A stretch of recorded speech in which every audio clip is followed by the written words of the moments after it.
Երկու ամիս ջրային տնտեսության ոլորտում եւ հիմա Արսեն Հարությունյանը տարին է ամփոփում։ 2016-ի գլխավոր իրադարձությունը խմելու ջրի համակարգը 1 վարձակալի հանձնելու մրցույթն էր։ 2017-ի հունվարի 1-ից ամբողջ հանրապետությունը կսպասարկի միայն Veolia ընկերությունը։ Բոլորի համար կգործի 1 սակագին 180 դրամ 1 խորանարդ մետրի համար։ Գործող 5 ընկերությունների սակագները մինչև տարեվերջ տարբեր են՝ 170-ից մինչև 202 դրամ։ Veolia-ն ոչ միայն սակագինն է հավասարեցնում բոլորի համար, այլև ջրի որակը։ Առաջիկա 15 տարիների ընթացքում մեկ օպերատորի կողմից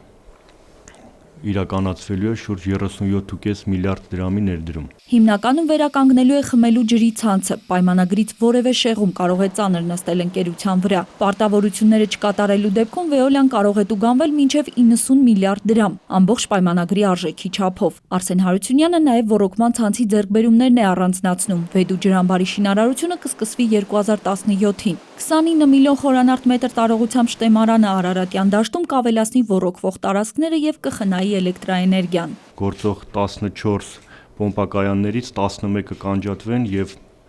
մեխանիկական եղանակից կանցնենք արդեն ինքնահոս եղանակի։ Արսեն Հարությունյանը նախ հանդիպել է ջրօգտագործող ընկերությունների հետ եւ առաջարկել խոշորացնել դրանք։ 37-ի փոխարեն 14-ն են գործելու։ Մի ջրագծի վրա եթե գործում են 3 ջրօգտագործող ընկերություն, ամեն մեկը իր հերթին փորձում էր իրեն անհրաժեշտ ջրի ծավալը ապահովել, որի արդյունքում հաջորդող ջրօգտագործող ընկերությունը մնում էր առանց ջրի։ Հիմա 1 ջրագից 1 ջրօգտագործող ընկերությունը պատասխանատու կլինի ջրագծի ամբողջ երկայնքի համար։ Նելի Հարությունյան, Արմեն Շահոյան, ժամը լրատվական։